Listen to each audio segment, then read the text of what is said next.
Comic Book Savant, episode 315.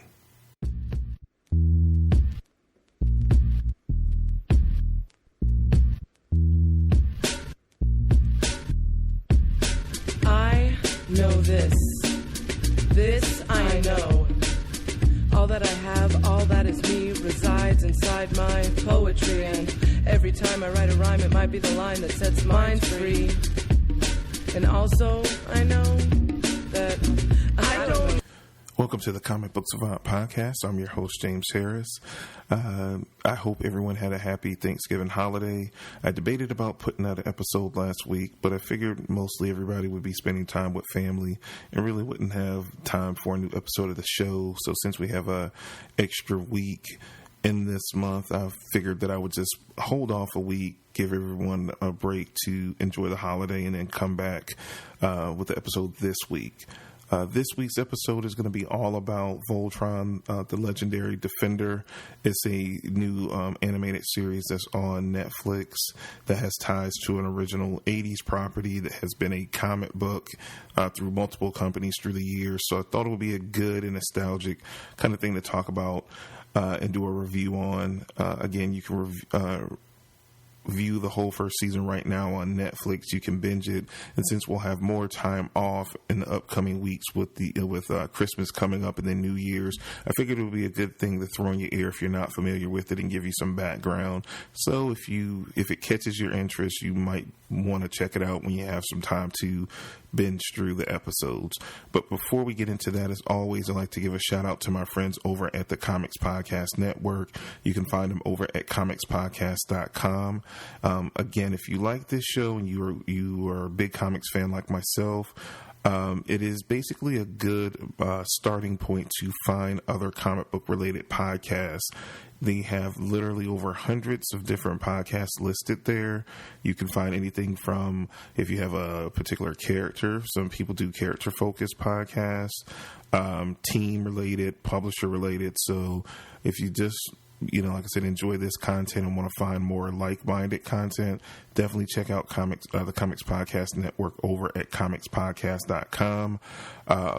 And likewise, I'd like to give a shout out to the sponsor for this episode, as always, which is over at instocktrades.com. Definitely, if you have a moment, stop by instocktrades.com. It's basically one of the best one-stop shops you're going to find on the internet when it comes to collected editions, omnibus, absolute editions, Marvel Masterwork editions, you name it. If it's in collected form, you more than likely can find it over at instocktrades.com. If you stop by the site right now, they have some really great deals of the week. They have Captain Marvel by Jim Starlin, a complete collection, 50% off, only $17.49. They have the DC Universe Rebirth Deluxe Edition, that is 50% off, only $8.99.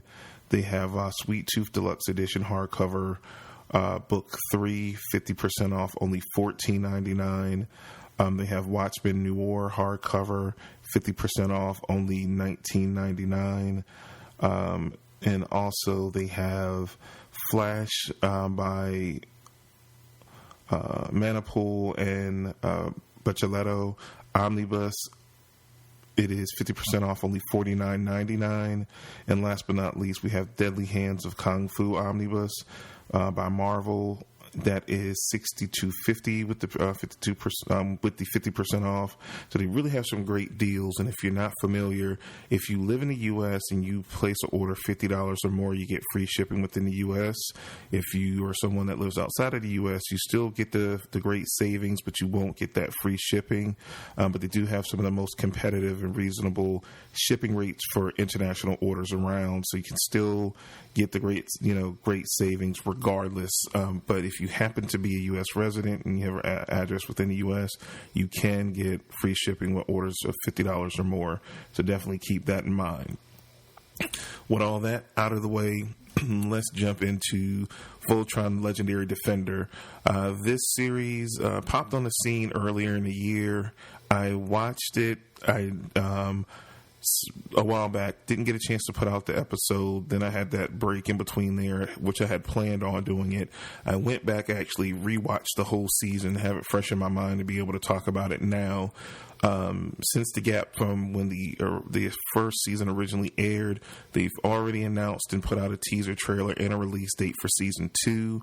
Season 2 is going to be available on Netflix on January 20th, 2017. So if you do catch up on it now in the next month or two, you'll be all set for when season 2 drops on Netflix in January.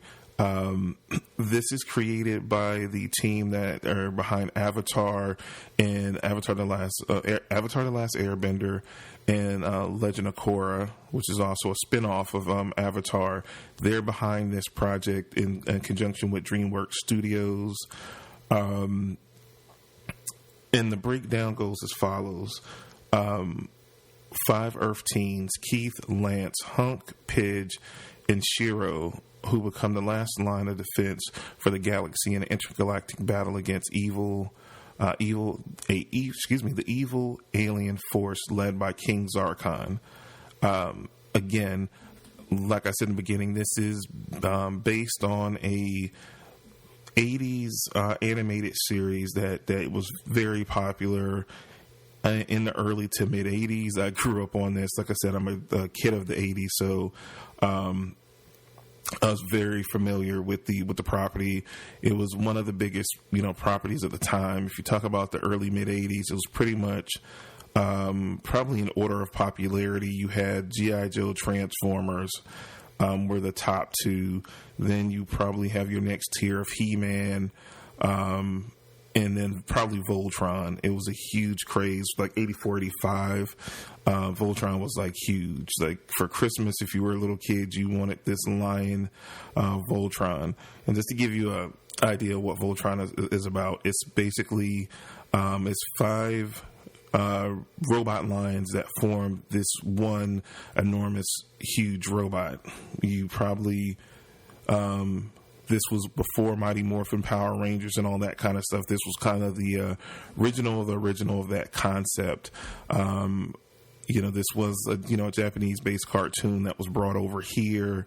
That took the world by storm. It was a huge thing for a couple of years. I think the original series might have only lasted like 2 seasons, maybe 3. I'm not sure. And I actually think the original series you can stream on Netflix too. I haven't looked for it because, again, it was just nostalgic, and I jumped on this to check this out to see if it was going to hold a candle to the original series, and I was shocked. But at first, I didn't know the talent that was behind Avatar and Legend of Korra was behind it. As soon as I knew, it kind of all came together and made sense. They must have grew up with this as well. And if you haven't watched Avatar: The Last Airbender or Legend of Korra, you owe it to yourself. They are phenomenal animated shows. I've talked about some of the trade paperbacks. They extended the series after the series ended. They did like Untold Tales and continued the cartoon through trade paperbacks. They just do they don't do individual comic issues. They just basically do direct original graphic novels that they release every so often. They've done quite a few different series of trade paperbacks for Avatar, and I think early 2017 they'll start the first in a series of direct trade paperbacks for Legend of Korra. So it's cool seeing their last major project was Legend of Korra, that they jumped back in with Voltron, which they've always done original stuff as far as what they put their name on. So it was cool seeing them transition over and doing such a beloved property that kind of I forgot about, till you really, see it front and center. So I was really hype about it. Is very, very well done. They use the same studio. If you've ever watched Legend of Korra, they use the same animation team, so it puts you very reminiscent to Legend of Korra as far as the style of animation, which is very top-notch, clean, well done animation. And let me just go over some of the cast for you. Kimberly Brooks does Allura. We have Rice Darby as Karan, Keith Ferguson as King Alfor. We have Neil Kaplan as King Zarkon. We have Josh Keaton as Shiro, Tyler Labine as Hunk, Jeremy, I hope I pronounced this correctly, Sadada or Shada as Lance. We have Cree Summer as Hagar. We have Bex Taylor Klaus as Pidge. Stephen Yeun from The Walking Dead, or formerly from The Walking Dead, as Keith. So it is definitely a really they have top-notch talent, not just behind the scenes with the animation and the production, but with the voices as well. They have a really well-rounded off cast with veteran voiceover performers, and it all comes together in a dynamite show. It's very they have a mix of some CGI in there with the lines forming Voltron. It's a big cinematic scene that they would always do, and I like the blend of they updated the source material, but at the same time they paid a lot of respect to it. Even, Voltron was a half an hour show as a kid. You always had, it followed a kind of formula. They've given a lot more depth to the characters in the world for sure in this updated version. But at the same time, they kept certain elements that were very unique to the cartoon. It has some humor in it. The humor, like I said, is on par with what you saw in Avatar or Legend of Korra, but leaves a lot of room for the show to go very dark and can be serious. But they have a good blend. The production team there has a good take on this. They're not new. They've done 2 hugely successful series. So adding this to the repertoire, they know how to balance this. And I think it's. I wouldn't let a little child watch this, being a grandfather and have a recently turned 5-year-old grandson that I don't necessarily know if I would let a 5-year-old watch it, but I think if they're 7, 8 years old, they have a little bit of understanding, like it's safe for 8 and up. It has a little dark stuff going on there, but not too dark that, it's PG-13 type viewing. I wouldn't say it there, but I would say maybe safer content for 7, 8-year-old more so than underneath that. Because, like I said, certain parts can get dark, but they balance it out well with the humor and the bright color palette and things of that nature that really, makes this drives it home as a very good, well-rounded series to watch. And like I said, if as a parent, if you've watched Legend of Korra, Avatar: The Last Airbender, you can judge if you have a younger child, if by knowing those series and the production, the creators and the production team behind it, if it's safe for your child to watch. So I'm more mindful of all this now when I review these kind of cartoons and things, that if I'm suggesting stuff for you guys to go out and view, and if you might have kids, to be mindful. I've gotten very aware of that as of late. As far as a recommendation I would have to give for this show, I would have to say this is a must watch, even if you're not familiar. And I always have to keep in mind too that we have such a great community here, but we're a very diverse community. I'm on the older side. I'm 40 plus at this point, and people that I've had people grow with me that have been listening for the past decade, that might have been a teenager that are in their 20s or 30s now, early 30s, that might have been listening to me and had different recommendations, that didn't grow up in the 80s like me. They grew up in the 90s with Mighty Morphin Power Rangers and different things that are kind of inspired by Voltron, but might have never even heard of Voltron, because it was way out of, consciousness by the time the 90s hit. Even by the time the late 80s hit, Voltron had pretty much sizzled out. It was hot, and then it just kind of, they stopped making the toys. They stopped producing the cartoon, and it kind of just fell to the wayside as quickly.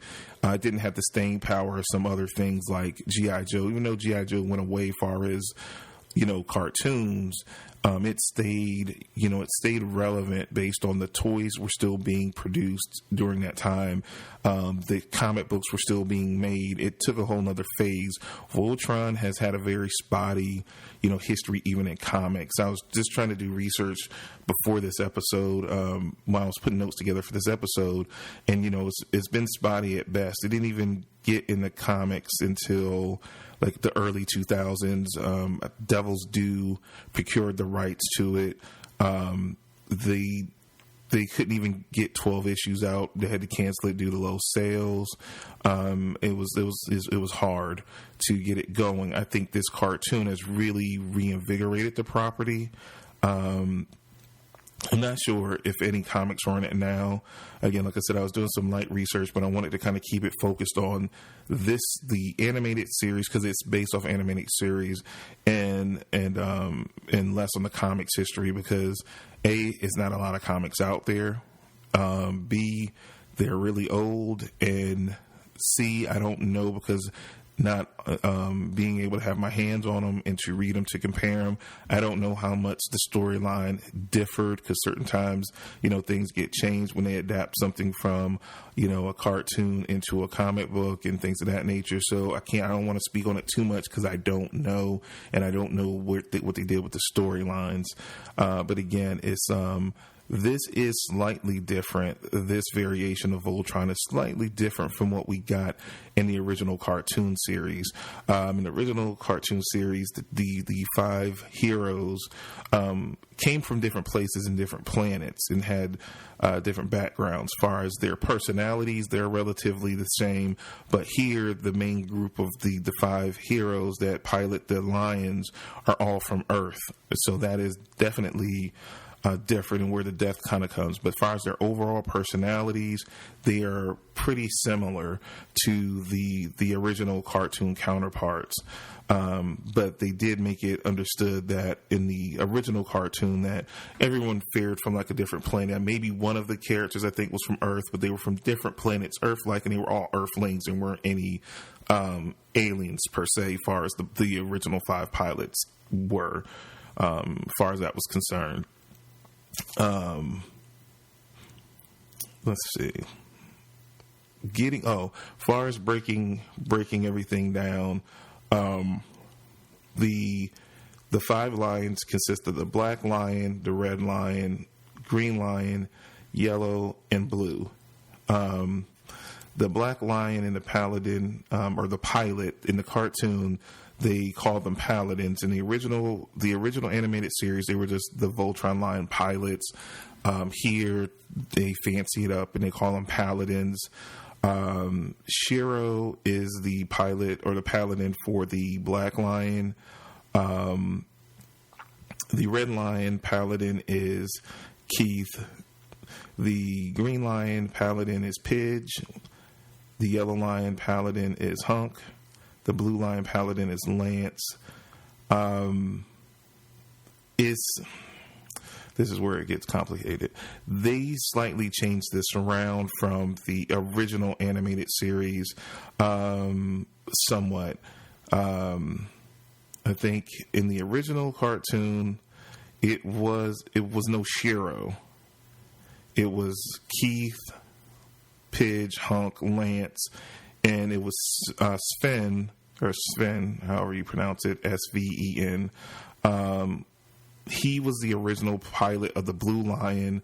I can't remember exactly what happened. Something happens to him in the original, the original miniseries. It was kind of like a miniseries or mini movies, whereas like the first, I think 3 or 4 episodes was them getting to the alien planet and finding the lions, and in that, and originally finding the lions and them getting acclimated and becoming pilots.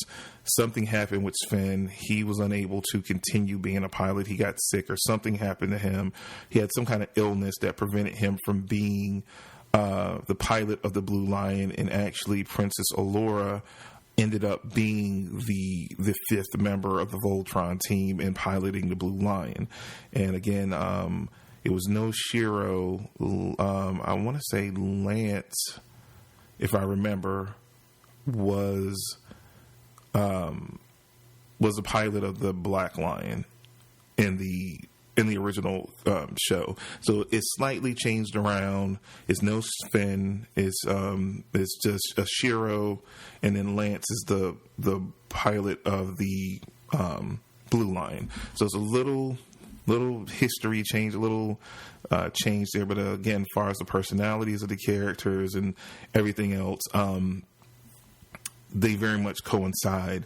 Now, you find in the original animated series, they had these cool keys. We find out the keys to the lions in this updated series, they're called Baynards.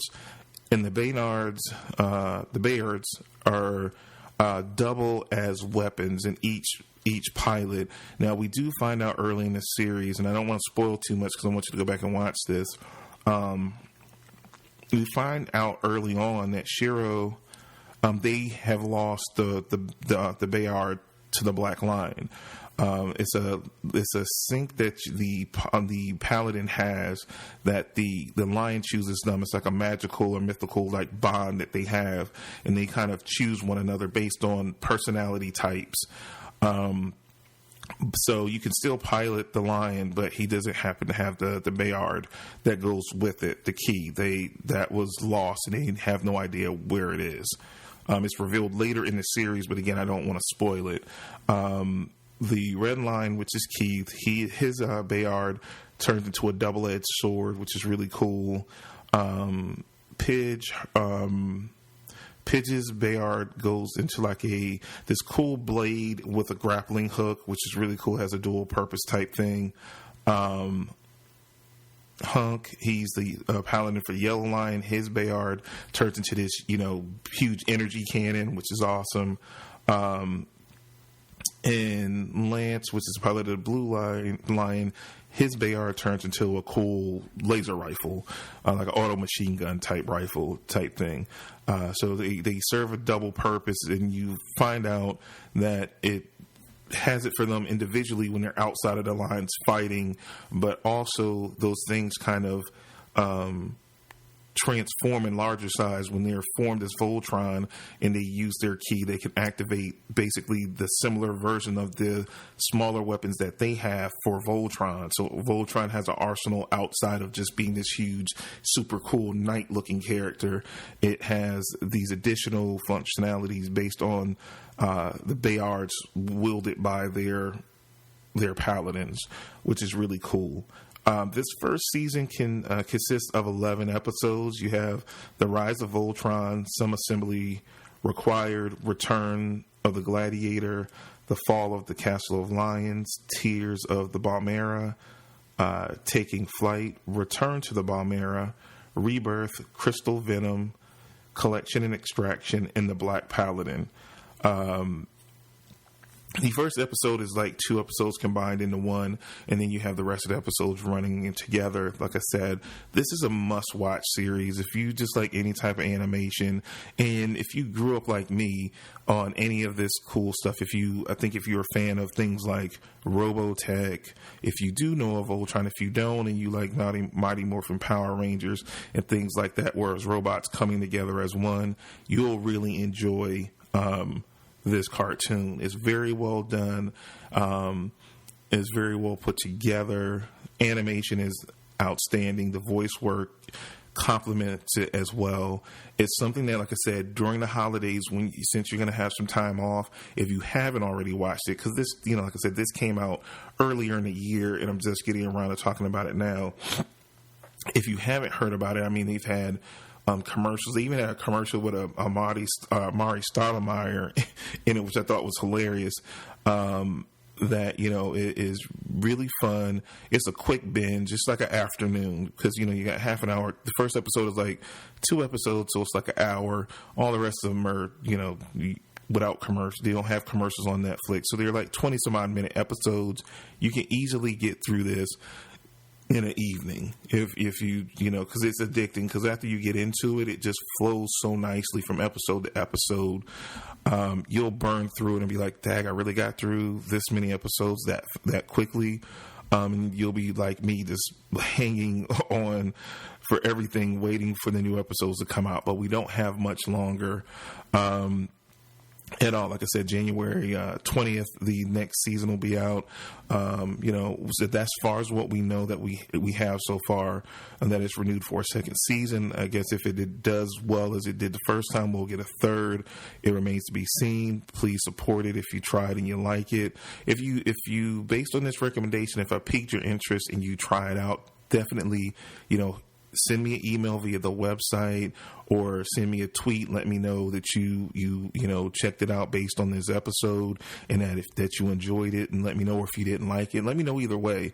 I'll be interested to know. Like I said, it's a crucial, vital part of my childhood as a kid that I grew up on Voltron, so I have an affinity for it. I think all in all, they did a really exceptional job updating it and bringing it to current day. I just think as a kid, when it kind of faded out, it would kind of hurt because it was like a really cool, concept that I wanted to see, grow, and it kind of faded out. Then I forgot about it. So it's really cool seeing, so many years later that it's been picked up, redone properly, because you see all these remakes nowadays and they can drop the ball or hurt the property or hurt your nostalgic, visions of what you thought it was. But I feel like they handle it with such care and do such a good job with it. It really, really, it has surpassed anything in my wildest dreams as a kid to see this show progress. And I can't wait to see where they go next, to leave it on a big cliffhanger. And I can't wait. From the teaser trailer, it looks like it's going to continue with the excellence throughout. So I'm looking real forward to it. That's all I have for you guys this week. It was just talking about this show, trying to get you interested in it, see if it might be something that you'll like. This is something that's definitely binge-worthy in the upcoming weeks when you have some free time. As always, you can reach me at the website, which is comicbooksavant.com, or you can hit me up on the Facebook page, facebook.com/comicbooksavant, Twitter at comicbooksavant, Twitter, Instagram. You can find me at comicbooksavant. Follow me there, send me a message, let me know that you're following me. And that's all I have for you guys this week. As always, check out the sponsor, InStockTrades.com. Let them know you heard about them here first. And if you have a moment, shoot over to iTunes, leave a review. Also, if you want to help support the show, I have donation links up on the page. I have a Patreon if you want to help support there. It's a link on the homepage for Patreon, or I have a PayPal direct link that if you want to contribute something to the show, you can do there. If not, just keep spreading the word of mouth. Keep the show going. You guys have been doing an excellent job. It's been growing by leaps and bounds and pushing to do even more so. Oh, also, because I forgot to mention it, I haven't done a video-only episode yet, but I have set up the YouTube channel. If you do a search for Comic Book Savant on YouTube, I've been converting the episodes over. So if you don't have time to download it, you can go on YouTube and listen to the last few episodes. And I'm working on doing my first video episode. It's going to be on the Punisher, some of the Punisher comics I've been reading. I'm a perfectionist, and I'm trying to figure the whole video thing out. It's a whole new realm. But like I told you guys, I'm pushing towards next year, transitioning into next year, doing some more video content. I'm doing some video content and doing it on YouTube. So I'm trying to grow that as well. So that's a slow process that's moving. But the YouTube channel has been created. It's up. But right now it just has the last probably like 10 episodes or such of the podcast over there. So if you are on YouTube and you want to have something to listen to in the background, you could do that. Just do a search for Comic Book Savant, and you can find that, and you can subscribe to the channel there. Again, I hope you guys had a good holiday. I'll see you guys next week for another episode of Comic Book Savant. You guys take care. And into lyrical wholeness. And I know this, and I know this. This I know, this I know.